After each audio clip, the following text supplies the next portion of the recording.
비가 온다는 일기예보를 듣고서는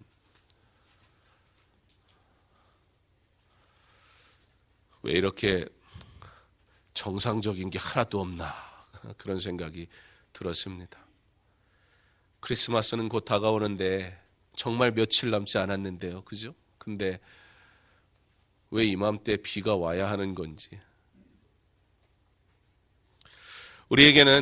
우리에게 익숙한 무엇이 있습니다.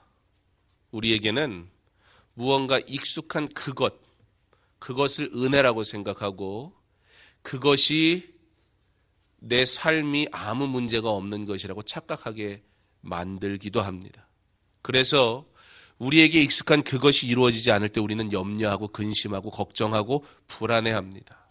마치도 크리스마스는 화이트 크리스마스여야 한다는 우리에게는 상식적인 이 일. 그런데 화이트 크리스마스는 둘째치고 비가 주룩주룩 내리니 뭔가 어색하고 불안하기만 합니다. 그런데 여러분, 제가 살았던 케냐는 크리스마스가 되면 해가 쨍쨍 찌고 가장 무더울 때입니다.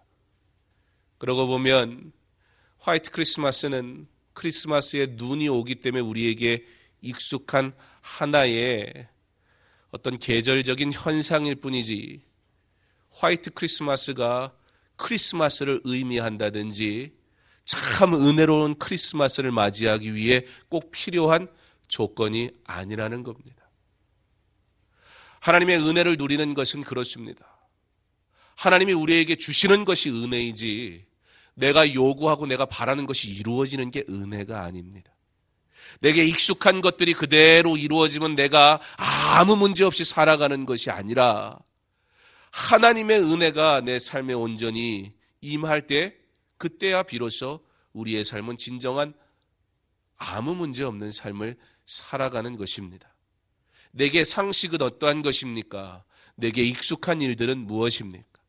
하나님을 만나는 데 있어서 여러분의 경험과 여러분의 상식을 들고 오지 마시기 바랍니다. 그러나 하나님이 우리에게 주시는 약속의 말씀 그대로를 받아 그것을 은혜로 누릴 수 있는 저와 여러분 될 수 있기를 바랍니다. 크리스마스에 태양이 쨍쨍 비치든 눈이 펑펑 내리든 가장 중요한 사실은 크리스마스는 해와 눈과 아무런 상관이 없는 우리 주님이 이 땅에 오신 무엇을 위해서요? 우리의 구원의 문제를 위하여 이 땅에 오신 하나님의 놀라운 은혜였다라는 그 사실. 크리스마스를 예수 그리스도는 잊은 채 즐기듯 하나님을, 은혜를, 말씀을 진정 우리가 누리고 받아야 할 것은 다 잊어버린 채 내가 원하는 것들로 마치도 내가 원하는 선물 받듯 하나님을 누리는 사람 단 한 사람도 없도록. 그러므로 크리스마스가 다가오는데 비가 오는 것 아무런 걱정하지 마세요. 그러나 크리스마스 무슨 계절이든 어떤 상황이든 우리에게는 구원의 놀라운 은혜, 우리 주 예수 그리스도가 이 땅에 오신 복된 날이라는 사실을 기억함으로 우리 주님을 온전히 찬양하고 우리 주님을 온전히 사랑하고 우리 주님이 이 땅에 오신 목적을 분명히 알고 그 목적대로 순종하며 살아갈 수 있는 참 은혜를 누리는 저와 여러분 될 수 있기를 간절히 원합니다. 그러므로 올해도 어김없이 메리 크리스마스라고 인사해도 됩니다. 예수를 자랑하십시오. 예수를 즐거워하십시오.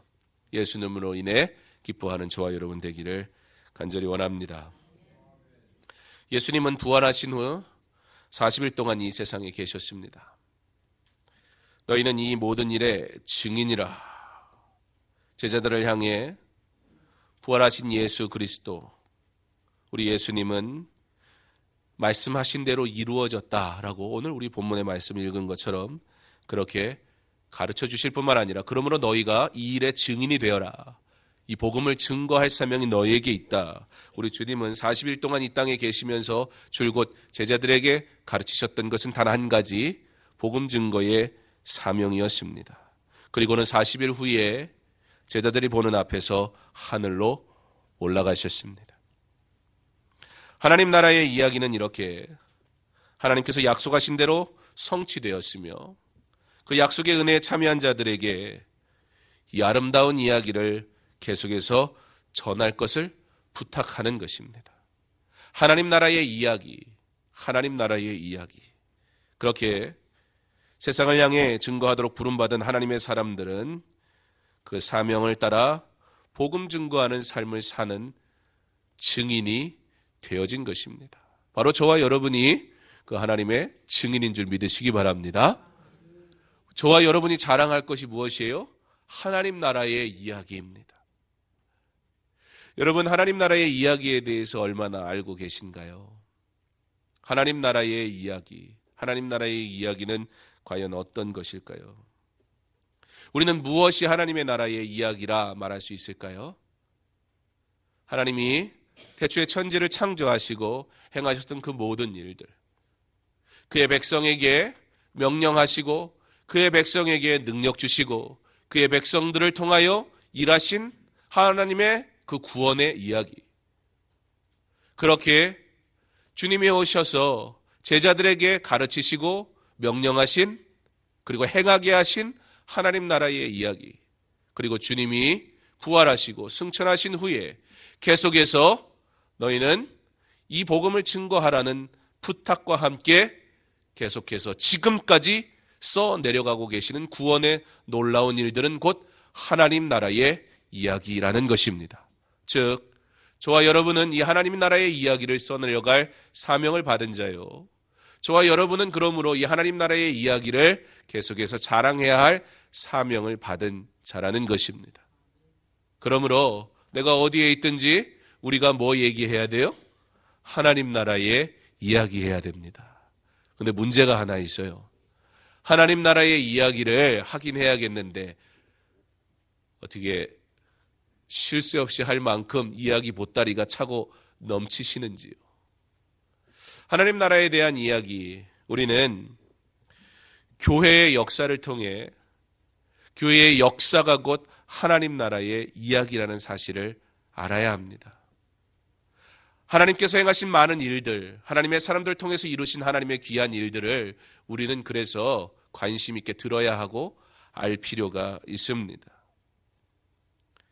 하나님 나라의 이야기, 이 이야기는 크게 두 부문으로 나뉘게 됩니다. 전반부는 창조부터 예수 그리스도의 구속까지이고 후반부는 예수 그리스도의 십자가 구속부터 역사의 진행을 거쳐 종말론적으로 성취될 하나님 나라의 완성까지입니다. 네, 지금 적으시는 분들은 참 잘하시는 거예요. 1번의 답을. 예. 하나님 나라의 이야기는 뭐라고요? 교회의 역사라는 거예요. 교회사가 곧 하나님 나라의 이야기라는 것입니다. 그러므로 세상의 역사는 예수 그리스도가 역사의 중심이고 인간의 모든 역사는 하나님의 주권 아래에 있는 것입니다. 좀 더 쉽게 말하면 교회사뿐만이 아니라 세속사, 이 세상의 모든 역사는 하나님의 뜻이 이루어지는 무대라는 것입니다. 그러므로 우리는 그리스도인들은 세상을 뒤로하고 산에 들어가 수행을 한다든지 수도원에 들어간다든지 하지 않아요. 그리스도인들은 이 세상 속에서 살아갑니다. 이 세상에 속한 자로 살아가지는 않지만 이 세상 가운데 이 세상의 역사도 다 하나님의 주권 속에 있는 거예요. 우리가 이 세상과 멀어져서 뒤돌아서서 그냥 우리끼리만 사는 것이 그리스도인이 아니고 하나님의 이야기, 하나님의 나라의 이야기는 바로 이곳 우리가 살아가는 이 땅에서 이루어지는 하나님의 이야기라는 사실을 우리는 언제나 기억해야 합니다. 이렇게 하나님의 나라의 이야기는 그 시작부터 지금까지 계속 이어져 가고 있으며 우리는 하나님의 주권 아래 그의 자녀로 살아가야 하는 것입니다. 그러므로 우리가 하나님 나라의 이야기, 곧 교회사, 어떻게 교회가 세워졌으며 어떻게 교회가 환난 가운데 하나님의 은혜를 누렸으며 어떻게 교회가 핍박 속에도 복음을 지켰으며 그 모든 일들 속에 어떻게 하나님께서는 일하셨는가, 우리는 그 하나님 나라의 이야기에 대해서 알 필요가 있습니다. 그러므로 그리스도인들이 교회사를 아는 것 매우 중요합니다. 역사를 안다는 것은 단순히 교회사를 넘어서 모든 사람들에게 매우 중요한 일입니다. 아마 이 가운데는 역사를 좋아하시는 분도 있고 역사가 싫은 분도 있을 거예요. 저는 개인적으로 역사를 별로 안 좋아했었습니다. 근데 역사 자체가 싫은 건 아니었어요. 제가 역사를 안 좋아한 이유는 단 한 가지였습니다. 시험 보기가 너무 힘들었어. 그랬습니다. 저 역사를 좋아해요. 이야기 좋아해요. 그런데 시험은, 역사 시험은요, 어떤 풀이 과정이 있는 게 아니고 무조건 외워야 돼요. 무조건. 네. 그리고 저는 참 이해가 안 돼요. 시험은 참 배우기 위해 시험 문제를 내야 되는데 왜 시험 문제는 꼭 틀리게 하려고 시험 문제를 내는지 모르겠어요. 그래서 연도도 하나만 싹 다르게 고쳐놓고 왜 그런 걸 하는지 저는 아무 이해가 안 되더라고요. 이게 누구를 위한 것인가? 과연 교육을 위한 것인가? 떨어뜨리기 위한 시험을 도대체 왜 보는 것인가? 이렇게 공부를 못하는 사람들은 핑계가 많아요. 어쨌든 저는 달달달달 외우는 건 제 성미에 맞지 않아요. 그런 거 좋아하는 사람이 있어요. 제 아주 가까운 곳에 그런 사람이 하나 있어요. 뭐든지 달달달 외우는 사람이 하나 있어요. 저는 뭐든지 다 적어놓거든요. 다 기록해놓거든요. 알아도 기록을 해놔요. 그래야 마음이 편해요. 그런데 제 아주 가까운 곳에 있는 한 사람은 적는 법이 없어요. 다 외워요. 본인 통장 계좌번호뿐만 아니라 저희 어머니 아버지 계좌번호까지 달달달 다 외워요. 예. 남의 것도 달달달 외워요. 얼마나 잘 외우는지. 예. 그래서 뭐 아는 게 굉장히 많아요. 예. 도움은 많이 돼요. 굳이 제가 찾아보지 않고 다 물어보면 돼요. 그게 뭐지? 그러면 되니까. 예. 그런데 여러분, 오늘 여기서 우리가 교회사에 대해서 얘기하는 것은 여러분의 관심사에 대한 얘기가 아닙니다. 절대. 제가 이런 얘기를 하는 것은 하나님이 누구인가, 하나님이 어떻게 일하셨는가, 그것이 저와 여러분에게 가장 중요하고 그리고 귀한 관심사가 되어야 합니다. 또한 역사를 알면 왜 지금 교회가 이와 같은 일을 하는지 수긍이 되고 이해가 돼요. 교회의 전통에 대해서 이해하려면 그 전통이 만들어진 이유를 이해하지 못하곤 그냥 고리타분한 것이 돼버려요. 특별히 현대사회를 우리가 살아가면서 우리가 교회에 대해서 이해를 하려면 초대교회의 모습이 어떠했는지, 주님이 세우신 교회는 어떠했는지, 그리고 그 교회가 어떻게 주의 은혜 가운데 세워져 갔는지 우리가 아는 것은 이 시대를 살아가면서 어떻게 우리가 주님의 교회를 세워가야 하는 것인지 굉장히 중요한 힌트를 주기 때문에 교회사에 대해서, 하나님 나라의 이야기에 대해서 아는 것은 매우 중요합니다. 교회사는 이렇게 제가 열심히 설명하는 이유는 아무래도 역사는 부담스러워 하셔서 꼭 해야 되는 겁니다. 강조하고 싶어서 말이 좀 많아졌는데 오늘 교회사에 대해서 간단하게 얘기할 겁니다. 다 할 수도 없고 그 많은 걸. 교회사는 크게 초대교회사, 중세교회사, 근세교회사로 나뉘게 됩니다. 초대교회사는 예수 그리스도로부터 그레고리오스 대제의 즉위까지 성육하신 예수 그리스도로 인하여 주로 로마 제국의 영토에서 하나님의 나라가 구체적으로 진행된 시기, 그리고 사도적 교회가 확립된 시기가 초대 교회사까지의 내용입니다. 지리적으로는 로마 제국의 영토를 따라 기독교 세계가 확장이 되게 됩니다.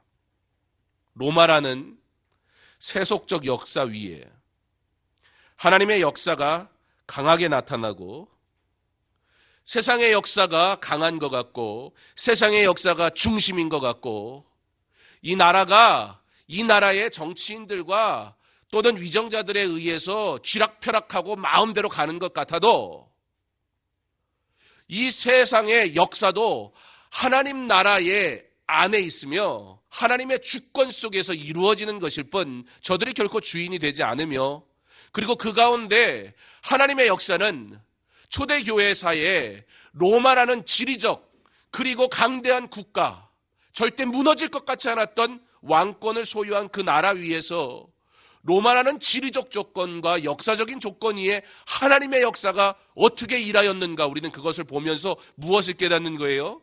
절대적인 군주가 존재해도 사람의 역사는 언젠가 패망하게 돼 있고, 절대적이고 영원할 것 같은 그 역사 위에 하나님의 역사가 일하고 계시는데, 사람의 것은 언젠가 곧 사라져도 하나님의 역사는 변함없을 뿐만 아니라 지속적이고 지금까지도 우리에게 동일하게 역사하는 하나님의 역사라는 사실을 우리에게 깨닫게 함을 통해 이 시대를 살아가는 우리에게 이 세상의 문제 앞에서 주눅들 거 없고, 이 세상의 문제 때문에 흔들릴 거 없고, 하나님의 역사가 이 세상의 역사 위에 존재하며 하나님께서 세상의 역사와 교회사 속에 주관하시고 일하시는 하나님임을 우리가 믿음으로, 결국에는 승리하실 하나님을 우리가 기대함으로, 우리는 이 나라와 이 백성을 긍휼히 여기시고 하나님의 역사가 나타나게 하옵소서 담대하게 기도할 수 있는 이유를 과거의 역사를 통해서 우리는 발견하게 되는 것입니다. 중세교회사는 그레고리우스 대제부터 루터의 종교개혁까지의 시기입니다. 내년에 종교개혁 500주년을 맞이하게 되는데, 그러니까 약 500년 전에까지의 그 기록이 중세교회사라는 것입니다. 476년에 로마 제국이 몰락한 이후 게르만 민족이 유럽화되는 과정에서 중세 역사의 배경이 나타납니다. 다른 말로 표현하면 게르만 민족이 유럽에 들어와서 그들이 기독교인으로 변화되는 과정이 중세교회사라는 것입니다. 이 시기에 교황제도가 이제 확립되게 됩니다.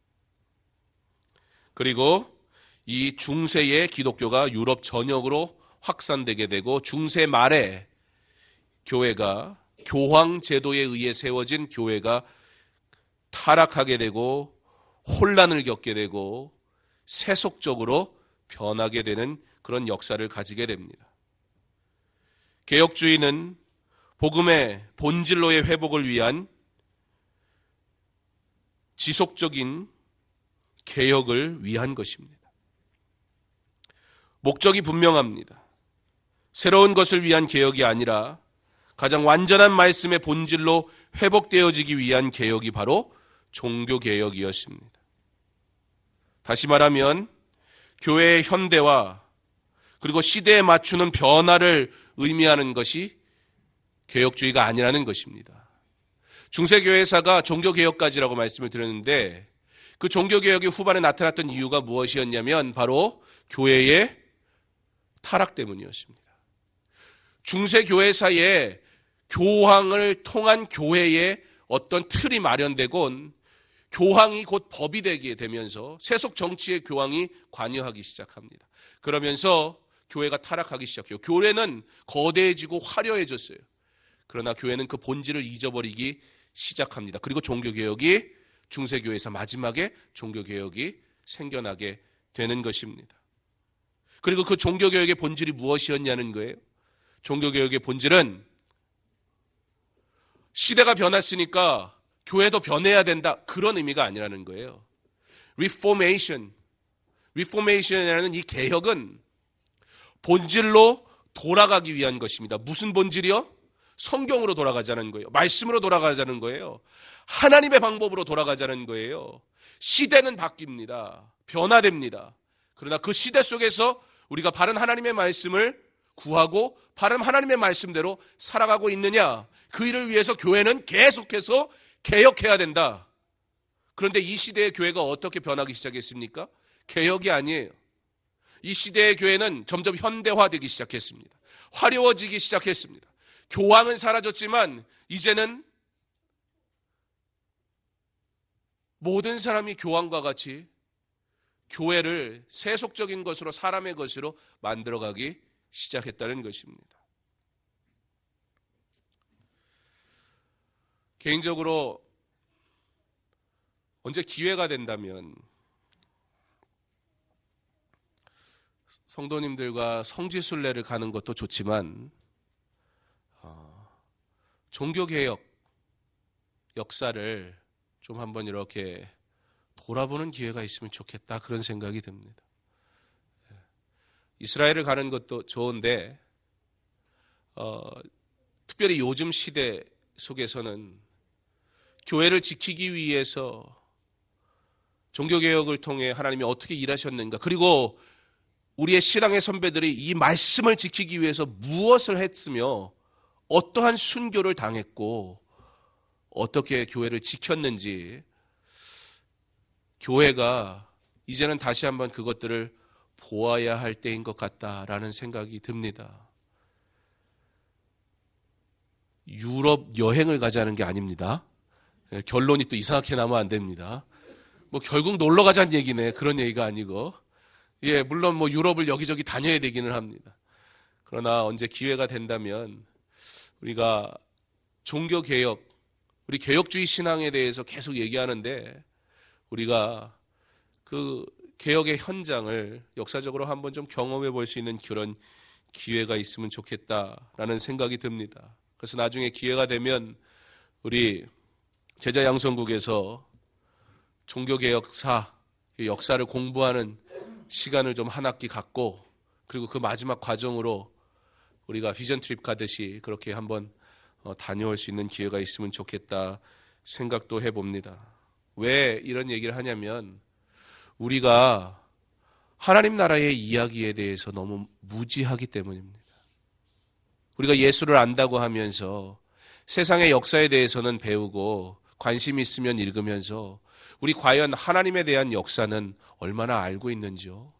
여러분들 얼마나 하나님에 대해서 끊임없이 가르칠 수 있을 만큼 하나님 나라의 역사에 대해서 외우고 계신지요? 여러분, 그게 우리의 역사여야 되는데 세속의 역사만도 못하게 우리 치부되고 있는 것은 아닌지, 하나님 나라의 역사에 대해서 우리가 좀 배울 수 있는 과정이 있으면 좋겠다라는 생각이 듭니다. 우리가 계속해서 개혁주의에 대해서 얘기합니다. 그리고 이제는 참된 장로교인 해서 우리가 계속 말씀을 듣고 있는데, 여러분 혹시 개혁주의와 장로교의 차이를 아십니까? 개혁주의와 장로교의 차이. 여러분 질문지에 2번에 대한 답인데요. 이거를 맞히시는 분이 계시면 제가 주일학교 때나 하는 거지만 개인적으로라도 선물을 꼭 드리도록 하겠습니다. 우리 맨날 듣잖아요. 개혁주의, 개혁주의, 개혁주의. 그리고 또 대한예수교 장로회 그러는데 도대체 장로교는 뭔지, 개혁주의는 뭔지, 뭐 그거가 뭔지는 정확하게 몰라도 장로교하고 개혁주의하고는 같은 걸까요? 다른 걸까요? 여기서 말 잘못하면 큰일 나죠. 내가 교회를 1, 2년 다닌 것도 아니고, 왜 대한예수교 장로회라고 부르는지조차 우리는 왠지도 몰라요. 원체 믿음이 좋으셔서, 뭐 그런 거 저런 거 뭐 알아야 예수 믿는 건 아니에요, 여러분. 참된 장로교인 못 배웠다고 여러분이 예수 못 믿는 건 절대 아닙니다. 그러나 우리가 우리의 뿌리에 대해서, 그리고 우리의 신앙에 대해서 우리가 알아야 하는 것은 너무나 당연한데 너무 무관심하진 않았나, 그런 생각이 들기도 합니다. 개혁주의, 우리는 다른 말로 칼빈주의라고 얘기도 하기도 합니다. 개혁주의라는 것은 주로 신학적 체계와 신학적 내용에 초점을 맞출 때 우리는 개혁주의, 그래서 우리는 개혁주의 신학, 우리의 신학은 개혁주의 신학입니다. 그렇게 얘기를 하는 겁니다. 신학적인데 우리가 초점을 맞출 때는 그렇게 얘기하고, 교회의 정치 제도에 대해서 얘기할 때는 우리는 대한예수교 장로회입니다. 그렇게 얘기하는 겁니다. 즉 장로교는 종교개혁과 함께 하나의 신앙체계와 조직으로 발전되어 세계 기독교회사의 중요한 맥을 형성해 왔고, 그 뿌리는 성경과 초대교회에서 찾을 수 있습니다. 이후에 이 소중한 신앙의 유산과 역사적 전통은 중세교회와 종교개혁을 거쳐 여러 나라, 스위스, 네덜란드, 프랑스, 영국, 스코틀랜드, 생각만 해도 좋으시죠? 예. 우린 종교개혁사를 알기 위해서 가는 건데 가는 곳마다 다 좋은 곳이에요. 그죠? 예. 저도 스위스는 꼭 한번 가보고 싶은데, 예. 저도 유럽에 간 일은 영국 말고는 가본 적이 없어서. 그런데 이 모든 나라들이 이 신앙을 지키기 위한 역사를 가지고 있는 나라라는 겁니다. 특별히 네덜란드의 독립과정 중에 감리교의 신학의 틀이 된 예정론을 비판하는 아르미니우스 논쟁으로 인해서 네덜란드는 도르트 총회에서 칼빈주의의 5대 교리인 전적 타락, 무조건적인 선택, 제한적 구속, 불가항력적 은혜, 그리고 성도의 견인, 이것을 영어의 앞자를 따면 어떻게 되죠? 우리 작년 중고등부 수련회 때 배웠던 건데, 튤립입니다. 외우기 쉬우라고 그렇게 한 거예요. 앞에 영어의 약자로 이렇게 따면 그렇습니다. 이 5대 교리가 확립되고 중세 때 종교개혁을 통해서 네덜란드를 통해서 개혁주의 신학이 꽃을 피게 됩니다. 그리고 칼빈의 스위스 제네바에서의 이 사역을 가지고 존 낙스라는 영국 사람이, 스코틀랜드 사람이 그게 너무 좋아서 그것에 감동받아서 스코틀랜드에 가져가서 그것을 실행하면서 장로교가 거기에서 완전히 꽃을 피우게 되고, 그 장로교가 미국으로 넘어가고 미국에서 한국에 선교사님들을 통해 전달이 되게 됩니다. 이게 바로 우리 장로교가 가지고 있는 역사입니다. 우리가 지키는 이 기독교 신앙과 장로교 전통은 그냥 단순히 교회의 분쟁에 의해서 나뉘어져 있는 그런 기관이 아닙니다. 장로교는 그 뿌리가 초대교회이고 개혁주의 신학의 맥을 가지고 있는 그러한 교단이고, 여러분들이 그러한 교회에 의해서 신앙생활을 하고 있는 것입니다. 그러므로 대한예수교 장로회 강서중앙교회에서는 강단의 중요성과 그리고 예배의 경건성에 대해서 강조합니다. 예배는 기독교적인 전통과 개혁주의적인 신학 아래서 하나님 앞에 거룩하게 드려져야 되는 것이지, 사람이 주인공이 되거나 사람을 즐겁게 하기 위한 어떠한 말씀의 선포 또는 행위들이 이루어질 수 없는 곳, 그것이 바로 장로교입니다. 그러므로 설교를 사람이 좋을 대로 선포하는 것, 그것은 장로교의 기본적인 신앙에 맞지 않습니다. 그런데 요즘 시대가 어떻게 되어 있어요?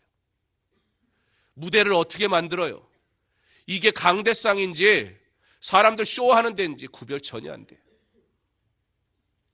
예배당이 어떻게, 예배당을 우리가 너무 신격화시켜서 그렇게 해도 안 되지만, 그러나 하나님의 말씀이 선포되는 곳으로서에 대한 거룩성이 지켜져야 되는데, 주의 전에 나와 예배하는 것에 대해서 내가 선택적으로 판단하고 내가 선택적으로 행동하는 것, 장로교 전통이나 신학에 전혀 맞지 않는 것입니다. 강서중앙교회는 이러한 초대교회의 본질을 회복하기 위해서 예배 중심, 말씀 중심의 교회로 세워져 갈 것입니다. 그 일을 통해서 설령 사람들이 줄어든다 할지라도 그것은 그 어떤 것과도 바꿀 수 없는 본질이라는 것입니다. 다음 주에는 우리가 거룩한 예배에 대해 칼빈주의를 통해서 삶의 예배에 대해 그리고 예배의 중요성에 대해서 말씀을 듣게 될 것입니다.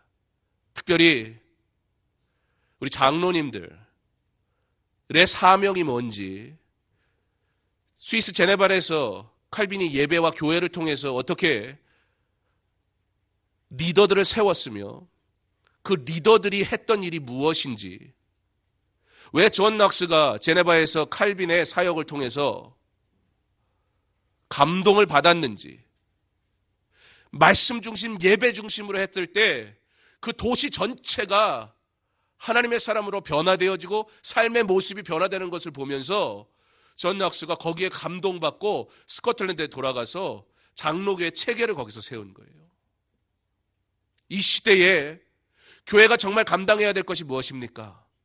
수만 명, 수십몇 명이 모이면 그것이 정말 좋은 교회고 은혜로운 교회고 하나님이 기뻐하시는 교회입니까? 물론 많은 사람이 모였다고 나쁜 교회라는 의미는 결코 아닙니다. 그러나 교회가 사람을 즐겁게 하거나 사람을 기쁘게 하는 것이 되어서는 안 되는데, 지금 교회는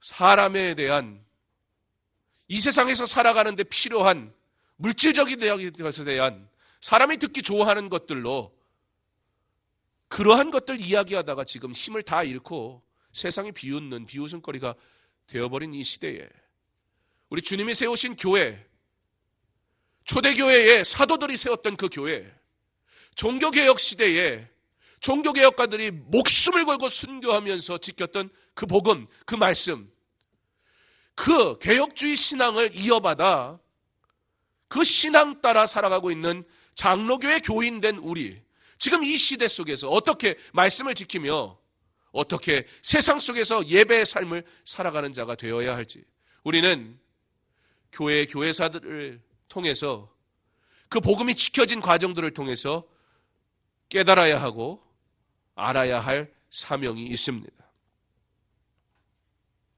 저들은 이 말씀을 증거하기 위해 애쓰고 이 말씀을 지키기 위해 순교했습니다. 우리는 그 신앙의 선배들을 따라 종교개혁자들의 후예로서 세상을 향해 말씀대로 살아가는 성도의 모습을 보이고 삶으로 복음을 증거하는 하나님의 사람이 되어야 할 것입니다. 참된 장로교인은 구원과는 상관없습니다. 어쩌면 장로교가 엄밀히 말하면 정치 체계인데 정치를 모른 듯 우리가 구원받는 데는 아무런 문제는 없을 것입니다. 장로교 교리가 구원에 이르게 하지는 않습니다. 그러나 오직 말씀이 구원에 이르게 할 뿐입니다. 그러나 그 말씀을 그 본질대로 우리의 삶 가운데서 살아가기 위해 우리가 알아야 할 교리들이 있는 것입니다. 시대가 바뀌고 사회와 문화가 변화되는 상황 속에서 어떻게 우리가 본질로 돌아갈까, 그것을 위해서는 우리는 교리를 알아야 하는 것입니다. 그리고 교회사를 통해 하나님이 행하신 일들을 우리는 알 필요가 있습니다. 왜냐하면 그것이 바로 하나님 나라의 이야기이기 때문입니다.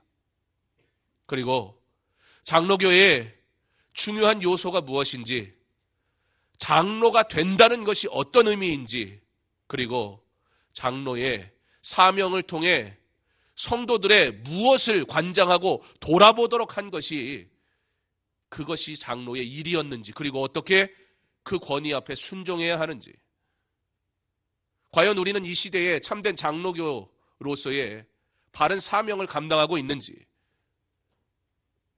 우리가 원하는 것은 바른 말씀, 그 말씀으로의 회복입니다.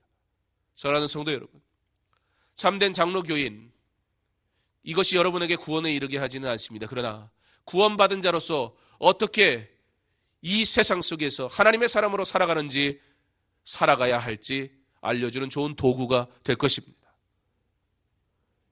우리 종교개혁 후예가 된 우리들, 그들의 신앙, 그들이 복음을 지키기 위해 행했던 거룩한 행위들, 바로 저와 여러분에게도 있기를 간절히 원하고, 본질적으로는 사도들에게 우리 주님이 맡기신 이 사명, 곧 너희는 이 모든 일의 증인이라. 우리 주님 제자들에게 마지막 명령하시면서 성경이 기록한 그대로 다 이루어졌고 너희가 이것을 보았으며 그러므로 너희가 이 일의 증인이라. 바로 사도들이 받은 이 사명, 그 사명을 하나님의 나라 이야기가 계속 쓰여져 가며 지금 이 시대에 강서중앙교회의 성도로 부르신 저와 여러분이 이 사명을 받아서 이 사명 따라 살아가야 할 의무가 우리에게 있음을 깨달을 때 바라기는 바로 저와 여러분이 먼저 하나님의 좋은 일꾼들 될 수 있기를 바랍니다. 하나님에 대해서 바로 알 수 있기를 바랍니다. 그리고 이 하나님을 우리가 온전히 자랑할 수 있는 너희가 이 모든 일의 증인이라.